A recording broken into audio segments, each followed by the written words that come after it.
Welcome back to my channel. Mapapansin sa video na mukhang nakainom nga si Filmar Alipayo, kaya iba ang kilos sa babaeng kausap niya na inakala ng netizen na nakakita ay nilalandi ni Filmar ang babae sa nasabing video nila.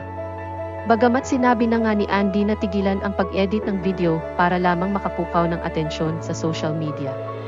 Si Andy at Filmar ay masayang nagsasama sa isla ng Siargao at maayos ang kanilang relasyon bilang mag-asawa sa kanilang mga anak.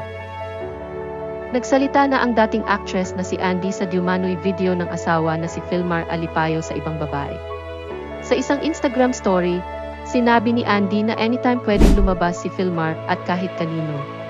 Pwede siyang sumama sa kanyang mga kaibigan, mag-inuman paminsan-minsan, at makipag-chat sa sinumang gusto niya. No harm in that. Saad ni Andy. Pero idiniin ni Andy na hindi okay na mag-edit ng mga video para makuha ang intensyon ng karamihan sa social media at makapanira ng pamilya.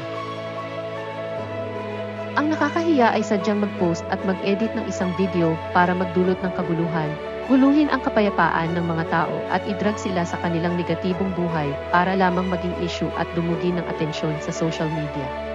Saad ni Andy. Si Filmar at Andy ay engaged na mula noong 2020. Mayroon silang dalawang anak, sina Lilo at Koa. Inanunsyo nila noong Abril na hindi muna itutuloy ang kanilang kasal, dahil nagluluksa pa rin sila sa ikinagulat na pagkamatay ng kanyang ina, ang veteranang aktres na si Jacqueline Halsey.